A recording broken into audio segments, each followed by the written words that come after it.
충만하시기를 바랍니다. 우리가 살아가는 세상은 돈으로 많은 것을 살 수 있다고 말합니다. 돈으로 좋은 물건을 살 수가 있고 편리한 환경을 살 수 있습니다. 또 돈을 주고 다른 사람의 시간과 기술을 빌릴 수가 있습니다. 돈이 있으면 더 많은 기회를 얻고 사람들의 관심과 대우까지 달라지는 모습을 보기도 합니다. 그래서 사람들은 어느 순간부터 돈이면 무엇이든지 가능하다고 생각합니다. 돈으로 지위와 명예를 얻으려고 하고 돈으로 사람의 마음과 영향력까지 얻으려고 합니다. 그러나 아무리 많은 돈이 있어도 살 수 없는 것이 있습니다. 돈으로 생명을 살 수가 없고 진실한 사랑을 살 수가 없고 제사함과 구원을 살 수가 없습니다. 무엇보다 하나님의 은혜와 성령의 선물은 그 어떤 돈이나 인간적인 노력으로 살 수가 없습니다. 그래서 오늘 본문에는 하나님의 성령을 돈으로 사려고 했던 한 사람이 등장을 합니다. 그의 이름은 시몬이었습니다. 시몬은 마술로 사람을 놀라게 하던 사람이었습니다. 사람들의 관심과 칭찬을 받으며 자신을 큰 사람으로 여기던 사람이었습니다. 그는 빌립이 전하는 복음을 듣고 믿었으며 세례도 받았습니다. 빌립을 따라다니며 그가 행하는 표적과 큰 능력을 보고 놀랐습니다. 그런데 베드로와 요한이 사람들에게 안수할 때 성령이 임하는 것을 보자 시몬의 마음 깊은 곳에 남아있던 옛 욕망이 드러났습니다. 그는 사도들에게 돈을 내밀며 자신에게도 그 능력을 달라고 요구했습니다. 자신이 안수하는 사람마다 성령을 받게 해달라는 것이었습니다. 시몬은 성령을 하나님께서 주시는 거룩한 선물로 바라보지 않았어요. 자신이 소유하고 사용할 수 있는 능력으로 생각을 했습니다. 그는 은혜를 받으려고 하는 것이 아니라 은혜를 이용하려고 했습니다. 오늘 본문은 시몬의 잘못을 통해 우리 자신의 마음을 비춰보게 합니다. 우리는 정말 하나님을 사랑하고 있습니까? 아니면 하나님을 통해 내가 원하는 것을 얻으려고 하는 것입니까? 우리는 예수님의 이름이 높아지기를 원하는 것입니까? 아니면 예수님의 이름을 이용하여 내 이름이 높아지는 것을 원하는 것입니까? 그래서 오늘 이 말씀을 통해서 우리의 마음을 살피고 돈으로 살 수 없는 성령의 은혜 앞에 겸손히 엎드릴 수 있기를 바랍니다. 자, 본문 14절 읽겠습니다. 예루살렘에 있는 사도들이 사마리아도 하나님의 말씀을 받았음을 듣고 베드로와 요한을 보내매. 여기서 가장 먼저 주목해야 될 표현은 사마리아도 하나님의 말씀을 받았다는 겁니다. 그러니까 사마리아도 말씀을 받았습니다.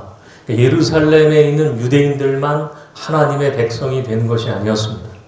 유대인들이 오랫동안 멀리하고 천하게 여기던 사마리아 사람들도 복음을 듣고 예수님을 믿게 되었습니다. 그러니까 유대인과 사마리아 사이에는 오랜 역사적 갈등이 있었어요. 그 사마리아 지역에 아수르의 침략을 받은 후 이방 민족과 섞였고 사마리아 사람들은 예루살렘 성전이 아니라 그리심산 중심으로 예배를 했습니다. 그러니까 유대인들은 사마리아 사람들의 혈통과 신앙이 순수하지 못하다고 생각을 했어요. 그래서 그들과 가까이 하지 않았고 서로 깊은 반감과 편견을 품고 살았습니다. 요한복음 4장에서 예수님께서 사마리아 여인에게 물을 달라고 말씀하시자 여인이 놀라며 말합니다. 당신은 유대인으로 어찌하여 사마리아인 여자인 나에게 물을 달라 하시나이까? 성경은 이어서 유대인이 사마리아인과 상종하지 않았다고 설명을 합니다. 그만큼 두 민족 사이의 벽은 깊고 높았어요. 그런데 빌립이 바로 그 사마리아로 내려가서 그리스도를 전했습니다. 사람들이 복음을 듣고 예수 그리스도를 믿고 세례를 받았습니다. 자, 유대인들이 불가능하다고 생각했던 곳에 하나님께서 복음의 문을 여셨어요. 사랑하는 여러분, 복음은 사람이 쌓은 벽을 넘어갑니다. 믿으십니까? 복음은 민족의 벽, 지역의 벽, 언어의 벽, 감정의 벽을 무너뜨리는 거예요. 우리는 때때로 사람을 향해서 쉽게 결론을 내리죠. 저 사람은 안 될 거야. 저 사람은 절대로 변하지 않을 거야. 저 사람은 나와 너무나 달라. 난 저 사람은 가까이 하고 싶지 않아. 그러나 우리가 포기한 사람을 하나님은 절대로 포기하지 않으십니다. 우리가 멀리한 사람에게도 하나님의 복음을 전하게 하십니다. 우리가 닫아놓은 마음의 문을 하나님은 성령으로 열어주시는 거예요. 예루살렘에 있던 사도들은 사마리아 사람들이 하나님의 말씀을 받았다는 소식을 듣고 베드로와 요한을 보냅니다. 이것은 사마리아의 복음의 역사를 막거나 의심해서 한 것이 아니에요. 그러니까 하나님께서 사마리아에서 행하신 일을 확인하고 그들도 동일한 하나님의 백성임을 받아들이기 위해서였습니다. 자, 본문 15절부터 17절 읽겠습니다. 그들이 내려가서 그들을 위하여 성령 받기를 기도하니 이는 아직 한 사람에게도 성령 내리신 일이 없고 오직 주 예수의 이름으로 세례만 받을 뿐이다. 이에 두 사도가 그들에게 안수하매 성령을 받는지라. 사마리아 사람들은 이미 빌립이 전한 복음을 듣고 예수님의 이름으로 세례를 받았습니다. 그런데 하나님께서는 사도들이 내려와 기도하고 안수할 때 성령이 임하게 하셨어요. 이 사건은 초대교회가 세워지던 특별한 전환기에 일어난 사건입니다. 사도행전 1장 8절에서 예수님 제자들에게 이렇게 말씀하셨어요. 오직 성령이 너희에게 임하시면 너희가 권능을 받고 예루살렘과 온 유대와 사마리아와 땅 끝까지 이르러 내 증인이 되리라. 아멘. 그러니까 예수님의 말씀대로 복음은 예루살렘에서 시작하여 유대와 사마리아로 확장되고 있었습니다. 그러니까 하나님께서는 예루살렘 교회가 사마리아 성도들을 의심하거나 따로 구별하지 않도록 사도들을 통해 동일한 성령이 임하시는 것을 확인하게 하셨어요. 그러니까 예루살렘의 유대인 성도들에게 임하였던 성령께서 사마리아 사람들에게도 임하셨습니다. 이것은 이제 유대인과 사마리아인이 서로 다른 두 백성이 아니라 같은 복음과 같은 주님과 같은 성령 안에서 한 교회가 되었다는 뜻입니다. 그러니까 교회의 하나됨은 나이와 성격이 같아서 이루어지는 것이 아니에요. 살아온 환경과 생각이 같아서 이루어지는 것도 아닙니다. 우리 모두가 예수 그리스도를 믿고 동일한 성령을 받았기 때문에 한 몸이 되는 거예요. 그런데 여기서 더욱 특별한 사실이 있습니다. 사마리아로 내려간 두 사도 가운데 한 사람이 요한이었다는 점이에요. 누가복음 9장에 보면 예수님과 제자들이 사마리아와 한 마을을 지나가려 했는데 그 마을 사람들이 예수님을 받아들이지 않는 거예요. 그때 야고보와 요한이 예수님께 말합니다. 주여, 우리가 불을 명하여 하늘로부터 내려 저들을 멸하라 하시기를 원하시나이까? 요한은 자신들을 받아들이지 않는 사마리아 사람들에게 하늘에서 불을 내려 그들을 멸하기를 원했습니다. 그런데 예수님께서 오히려 요한을 꾸짖으셨습니다. 그런데 오늘 본문에서는 그 요한이 사마리아 사람들을 위해 기도하고 있어요. 그 요한이 누굽니까? 사랑의 사도 아닙니까? 과거에는 그들에게 심판의 불이 내리기를 원했던 사람이 이제는 뭐가 임하니까? 성령이 임하니까 그들에게도 성령이 임하기를 기도하는 거예요. 이게 복음의 능력입니다. 복음은 우리의 죄를 용서할 뿐만 아니라 사람을 바라보는 우리의 눈까지 변화를 시켜요. 미워하던 사람을 위해 기도하게 하시고 가까이 하고 싶지 않았던 사람에게 손을 내밀게 하십니다. 정죄하던 사람의 구원을 위해 눈물을 흘리게 하고요. 혹시 우리 마음에도 쉽게 품어지지 않는 사람이 있습니까? 생각만 해도 불편한 사람, 나에게 상처를 준 사람, 나와 생각이 너무 달라 가까이 하고 싶지 않은 사람이 있습니까?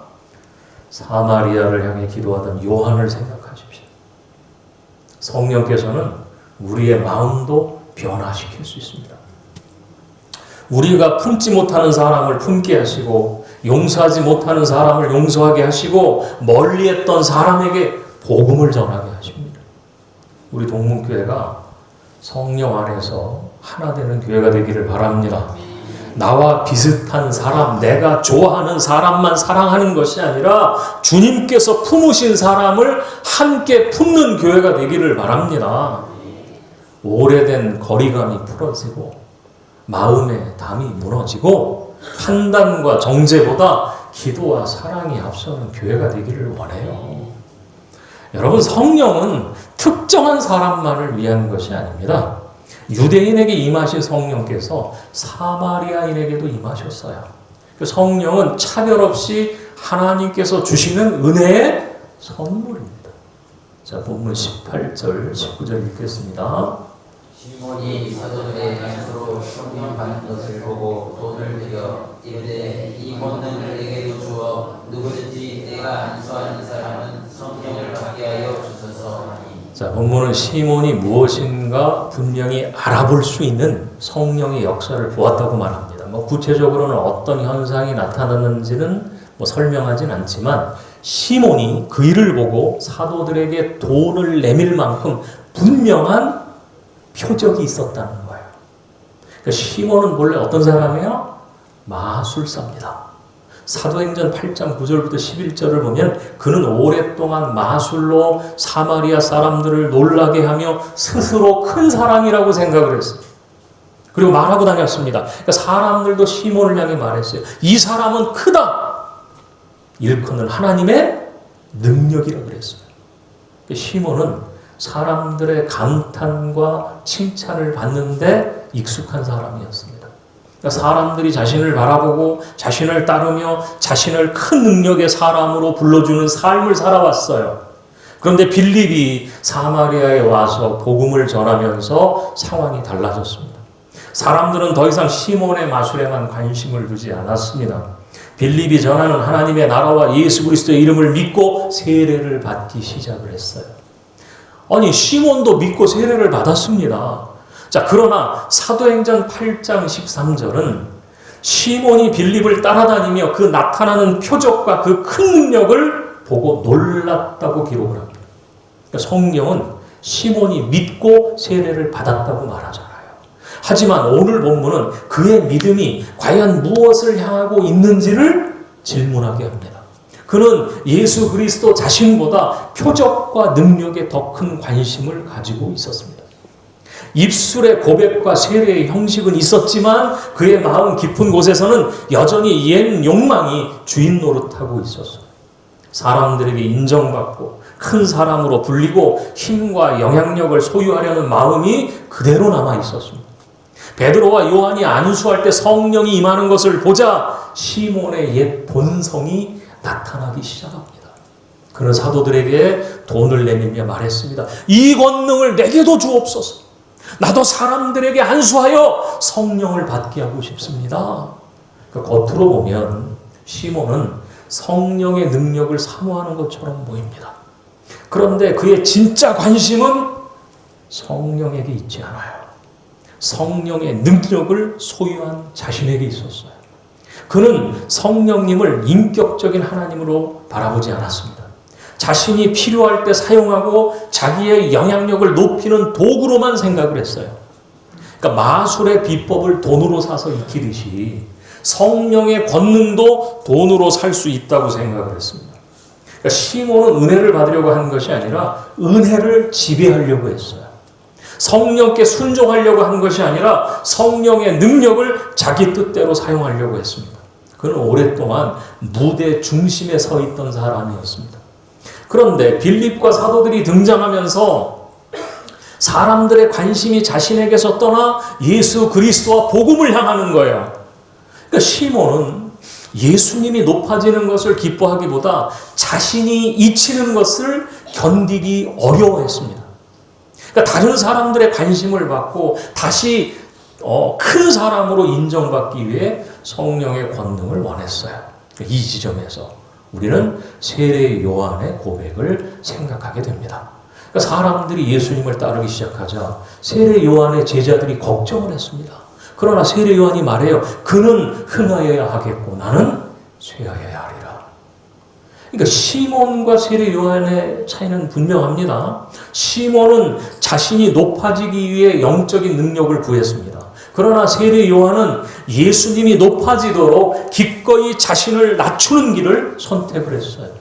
사랑 여러분, 우리의 신앙은 어느 쪽에 가깝습니까? 예수님이 높아지면 나는 잊혀도 상관없습니까? 다른 사람이 칭찬받고 인정받아도 기뻐할 수 있습니까? 내가 하던 일을 다른 사람이 맡게 되어도 축복할 수 있습니까? 아니면 아무도 내 수고를 알아주지 않아도 하나님 한 분만으로 여러분 감사할 수 있습니까? 우리 안에도 시몬의 마음이 숨어 있을 수 있어요. 하나님의 일을 하면서도 그 일의 중심에 내가 서기를 원하는 마음입니다. 주님의 영광보다 내 이름이 기억되기를 원하는 마음입니다.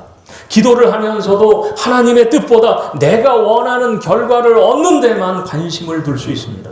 봉사를 하면서도 감사보다 사람의 인정을 기대할 수 있습니다. 직분을 섬김의 자리보다 나의 위치와 영향력으로 생각할 수 있습니다. 헌금도 마찬가지. 헌금은요, 하나님께 복을 사는 것이 아닙니다. 내가 이만큼 드렸으니까 하나님께서 반드시 이만큼 갚아주셔야 한다는 거래가 아니에요. 우리가 헌금을 드리는 것은 이미 받은 은혜가 감사하기 때문입니다. 하나님께 무엇을 얻어내기 위해 드리는 것이 아니라 이미 받은 구원과 사랑에 감사해서 드리는 거예요. 봉사와 헌신도 무엇인가 얻기 위한 대가가 아닙니다. 구원받기 위해 봉사하는 것이 아니에요. 이미 구원받았기 때문에 기쁨으로 섬기는 거예요. 참된 신앙은 하나님을 이용하는 것이 아닙니다. 하나님 앞에 나를 드리는 거예요. 예수님을 통해 내 욕심을 이루는 것이 아니라 예수님 앞에서 얘 욕심을 내려놓는 거예요. 혹시 우리의 마음에 이런 생각이 있지는 않습니까? 아니 내가 이렇게 열심히 했는데 하나님께서 이 정도는 응답해 주셔야 되는 거 아니야? 내가 교회를 위해서 이렇게 수고했는데 아니 왜 사람들이 나를 알아주지 않는 거야? 내가 이 직분을 맡았으니까 이 정도 대우는 받아야 하지 않아? 이런 마음이 자리 잡기 시작을 하면 우리의 헌신은 은혜에 대한 감사가 아니라 거래가 됩니다.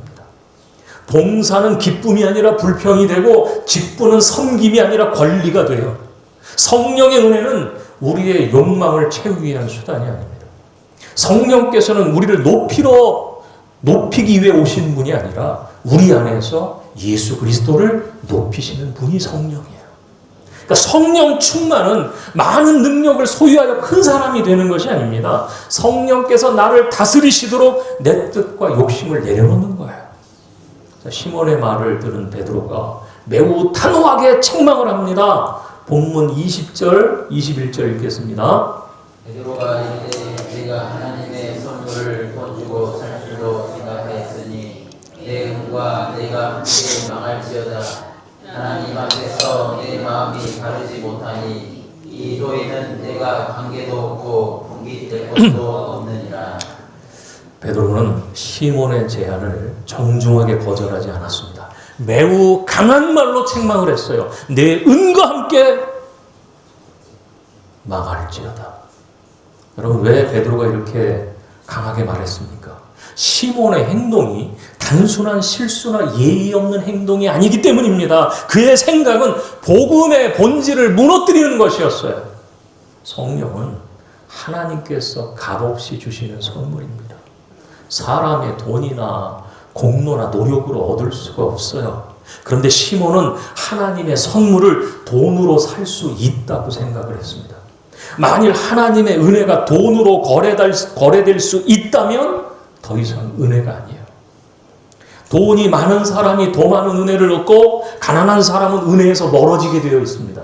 그러나 복음은 그렇게 말하지 않아요. 이사야서 55장 1절은 말씀합니다. 오라 너희 모든 목마른 자들아 물로 나오라. 돈 없는 자도 오라. 너희는 와서 사 먹되 돈 없이 값 없이 와서 포도주와 젖을 사라 그랬어요. 에베소서 2장 8절과 9절도 말씀합니다. 너희는 그 은혜에 의하여 믿음으로 말미암아 구원을 받았으니 이것은 너희에게서 난 것이 아니요 하나님의 선물이라. 행위에서 난 것이 아니니 이는 누구든지 자랑하지 못하게 함이니라. 구원은 하나님의 선물입니다. 돈으로 사는 것이 아니에요. 내가 착해서 얻는 것도 아니고 많은 공로를 쌓아서 얻는 것도 아닙니다. 오직 예수 그리스도의 십자가를 믿음으로 얻는 은혜예요. 베드로가 시몬에게 말합니다. 하나님 앞에서 네 마음이 바르지 못하다. 시몬은 복음을 들었어요. 세례도 받았다니까요. 빌립을 따라다니면서 놀라운 일을 봤습니다. 겉으로 보면 믿는 사람처럼 보였습니다. 그러나 하나님은 그의 마음을 보셨어요. 사람들은 시몬의 겉모습을 봤지만 하나님은 그 속에 숨어있는 욕망과 교만을 보셨습니다. 하나님께서는요, 우리의 겉모습보다 마음의 중심을 보십니다. 사람들은 우리가 얼마나 오래 교회 다녔는지를 볼 수 있습니다. 어떤 직분을 가졌는지, 얼마나 많이 봉사하고 얼마나 헌금했는지 볼 수 있습니다. 그러나 하나님은 그 일을 하는 이유를 보십니다. 내가 왜 예배를 드리고 있습니까? 나는 왜 봉사하고 있습니까? 나는 왜 기도하고 헌금합니까? 나는 정말 하나님을 사랑하기 때문에 하는 것입니까? 아니면 사람에게 인정받고 복을 받고 내 뜻을 이루기 위해 하는 것입니까? 사무엘상 16장 7절은 이렇게 말씀합니다. 사람은 외모를 보거니와 나 여호와는 중심을 보느니라. 사람들의 눈은 속일 수 있어요. 경건한 모습으로 보일 수 있고 믿음이 좋은 사람처럼 말할 수 있습니다. 그러나 하나님은 속일 수가 없어요. 하나님은 우리 말 뒤에 숨겨진 동기를 아십니다.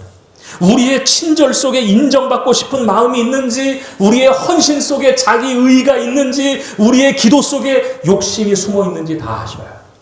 그러므로 우리는 다른 사람에게 어떻게 보이는가 보다 하나님 앞에서 내 마음이 어떠한가를 살펴야 돼요. 신앙생활에서 가장 위험한 것은요, 연약함이 아니에요. 연약함은 하나님 앞에 가지고 오잖아요. 그러면 은혜의 통로가 됩니다. 실패도 주님 앞에 가지고 나오면 다시 일어나는 시작이 돼요. 가장 위험한 것은 자신의 마음이 잘못되었다는 사실을 인정하지 않는 거예요. 말씀을 들어도 돌이키지 않아요. 잘못을 지적받아도 변명하고요. 자기의 생각과 욕심을 내놓지 않는 굳은 마음입니다. 자, 다윗이 큰 죄를 지었어요. 자, 그러나 나단 선지자가 그의 죄를 지적했을 때 다윗이 말합니다. 내가 여호와께 죄를 범하였노라. 그러니까 다윗이 자신의 죄를 인정하고 하나님 앞에 엎드려요. 시편 51편에서 그는 기도합니다. 하나님이여, 내 속에 정한 마음을 창조하시고 내 안에 정직한 영을 새롭게 하옵소서. 그러니까 하나님께서 찾으시는 사람은 한 번도 넘어지지 않는 사람이 아니에요. 넘어졌을 때 즉시 회개하고 다시 주님께 돌아오는 사람입니다. 그러니까 베드로도 시몬을 책망하는 것으로 끝나지 않았어요. 본문 22절 23절 읽겠습니다. 너의 약함을 회개하고 주께 기도하라. 혹 마음에 품은 것을 사하여 주시리라. 내가 보니 너는 악독이 가득하며 불의에 매이지 되었도다. 자, 베드로가 시몬에게 회개기를 알려줬습니다. 회개하고 주께 돌아가라. 기도하라. 하나님은 죄를 죄가 아니라고 말씀하지 않으십니다. 잘못된 것은 분명하게 책망하십니다. 그러나 돌이킬 길도 열어주셔요. 하나님의 책망은 우리를 버리기 위한 것이 아니라 돌아오게 하기 위한 거예요. 그러니까 말씀을 들을 때 마음이 찔리고 불편한 것은 하나님께서 우리를 미워하시기 때문이 아니에요. 아직도 우리를 포기하지 않으셨기 때문입니다. 말씀이 우리의 교만을 찌를 때 회개해야 돼요. 말씀이 우리의 욕심을 드러낼 때 변명하면 안 됩니다. 말씀 앞에 무릎 꿇고 기도해야 돼요. 주님, 제 마음을 바르게 하여 주옵소서. 제가 사람의 인정과 칭찬을 더 사랑했습니다. 주님의 뜻보다 제 뜻을 이루려고 했습니다. 은혜를 이용하려고 했던 저를 용서하여 주옵소서. 하나님은요, 상하고 통해하는 마음을 멸시하지 않으십니다. 정직하게 회개하고 나오는 사람을 용서하셔요. 다시 세워주시고요. 베드로의 책망을 들은 시몬이 24절에서 말합니다. 24절 읽겠습니다. 시몬이 대답하여 이르되 나를 위하여 주께 기도하여 말한 것이 하나도 내게 임하지 않게 하소서. 자, 시몬은 베드로에게 자신을 위해 기도해달라고 부탁했습니다. 그러나 그의 대답에 아쉬운 점이 있지요. 베드로는 시몬에게 분명히 말했습니다. 네가 회개하고 주께 기도하라고 했어요. 그런데 시몬은 자신이 직접 하나님께 회개하며 기도하기보다 베드로가 대신 기도해달라고 부탁을 했습니다. 그는 또한 자신의 잘못된 마음이 변화되기를 구하기보다 베드로가 선언한 심판이 자신에게 임하지 않도록 기도해달라고 했어요. 그러니까 본문은 시몬이 이후에 진심으로 회개했는지에 대해 분명히 말하지 않습니다. 그러므로 우리는 그의 마지막을 함부로 단정할 수는 없어요. 그러나 그의 반응은 우리에게 매우 중요한 질문을 던지는 거예요. 나는 죄 자체를 슬퍼하고 있는가? 아니면 죄 때문에 생긴 결과만 두려워하고 있는 것인가? 고린도후서 7장 10절은 말씀합니다. 하나님의 뜻대로 하는 근심은 후회할 것이 없는 구원에 이르게 하는 회개를 이루는 것이요 세상 근심은 사망을 이루는 것이라 그랬어요. 그러니까 하나님의 뜻대로 하는 근심은 죄를 미워하고 하나님께로 돌아가게 합니다. 그러나 세상 근심은 죄 자체보다 죄로 인해 받을 손해와 창피와 벌을 더 걱정을 해요. 아이가 잘못을 하고 부모에게 혼이 날 때 정말 자신의 잘못을 뉘우치는 아이가 있습니다. 반면에 잘못한 것은 생각하지도 않고 벌을 받을 것을 억울해하는 아이가 있어요. 우리의 회개도 마찬가지입니다. 문제가 해결되기를 바라는 것과 죄에서 돌이키기를 바라는 건 달라요. 벌을 피하고 싶은 마음과 하나님의 마음을 아프게 하는 것을 슬퍼하는 마음, 이것도 달라요. 참된 회개는 단순히 잘못했습니다라고 말하는 게 아니지요. 마음과 삶의 방향을 돌이키는 거예요. 하나님을 이용하려던 자리에서 하나님께 순종하는 자리로 돌아오는 거예요. 그러니까 내 이름을 높이려는 자리에서 예수님의 이름을 높이는 자리로 돌아서는 겁니다. 욕심을 붙들던 손을 놓고 하나님의 뜻을 붙드는 거예요. 회개는 다른 사람에게 맡기는 게 아니죠. 목회자가 성도를 위해 기도할 수 있고 부모가 자녀를 위해 기도할 수 있습니다. 목장 식구들이 서로를 위해 중보할 수도 있습니다. 그러나 내가 회개해야 될 죄를 다른 사람이 대신 회개해 줄 수는 없는 거예요. 내가 하나님 앞에 나아가야 되고요. 내가 내 죄를 인정하고 내가 내 삶의 방향을 돌이켜야 됩니다. 부모님의 믿음이 내 믿음 대신할 수 없는 거예요. 배우자의 기도가 내 회개를 대신할 수 없는 거예요. 교회를 오래 다닌 경력이나 직분이 내 마음의 변화를 대신할 수 없는 거예요. 오늘 우리는 다른 사람의 잘못보다 먼저 자신을 돌아봐야 돼. 저 사람 변해야 됩니다 라고 말하기 전에 주님 내가 먼저 변하게 하옵소서 기도해야 돼요. 주님 아우 저 사람의 교만 꺾어주세요 라고 기도하기 전에 주님 제 안의 교만을 꺾어주십시오. 이렇게 기도해야 돼. 가정이 회복되어 내가 먼저 무릎을 꿇을 때 시작이 되는 거예요. 교회의 부흥도요 다른 사람의 변화를 요구하는 데서 시작되지 않아요. 내가 먼저 말씀 앞에 서고 내가 먼저 회개하고 내가 먼저 용서하고 순종할 때 시작이 됩니다. 본문 마지막 25절 읽겠습니다. 두 사도가 주의 말씀을 증언하여 말하고 예루살렘으로 돌아갈 때 사마리아인의 여러 마을에서 복음을 전하는. 자, 베드로와 요한은 사마리아에서 하나님의 역사를 확인한 후에 예루살렘을 돌아갔습니다. 그런데 그냥 돌아간 게 아니에요. 사마리아 여러 마을을 다니며 복음을 전했습니다. 과거의 요한은 사마리아 사람들에게 하늘에서 심판의 불을 내리기를 원했던 사람이에요. 그런데 이제 요한이 그들에게 구원의 복음을 선합니다. 심판을 원하던 사람이 구원을 전하는 사람이 되었어요. 미워하던 사람을 위해 기도하고 멀리하던 사람에게 복음을 전하던 사람이 되었습니다. 이게 누가 하시는 일이에요? 성령께서 하시는 일이에요. 여러분 성령은 우리에게 특별한 능력을 주시는 분이 아니에요. 특별한 능력만 주시는 분이 아니에요. 우리의 성품과 관계를 변화시키십니다. 미움을 사랑으로 바꾸고 정죄를 긍휼로 바꾸고 상처를 용서로 바꾸십니다. 나를 힘들게 한 사람의 실패를 바라는 것이 아니라 그 사람의 구원을 위해 기도하게 하시고요. 성령 충만은 큰 소리로 기도하는 것만을 의미하지 않습니다. 나를 힘들게 한 그 한 사람을 품는 것이 성령 충만이에요. 내 뜻을 내려놓고 말씀에 순종하는 것이 성령 충만이고요. 아무도 알아주지 않아도 기쁨으로 섬기는 것이 성령 충만입니다. 그리고 예수 그리스도의 복음을 전하는 것이 성령 충만이에요.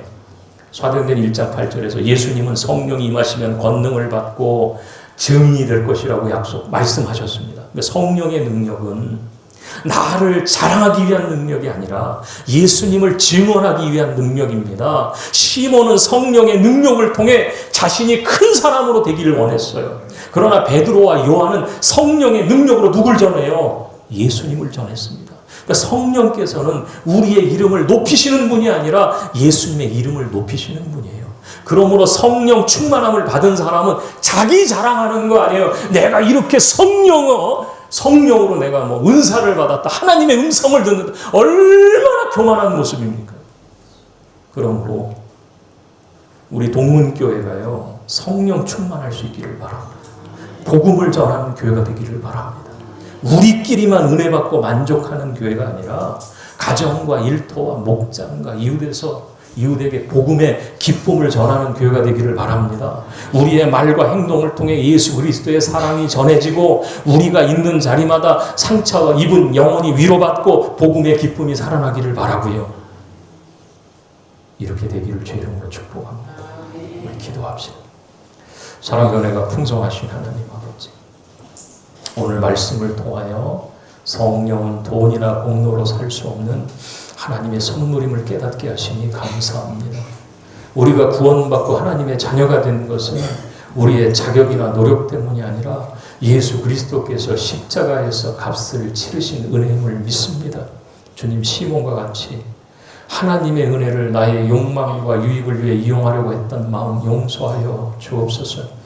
하나님의 영광보다 사랑과 인정과 칭찬을 구했고 내 뜻대로 되지 않을 때 낙심하고 불평했던 죄 불쌍히 여겨 주옵소서.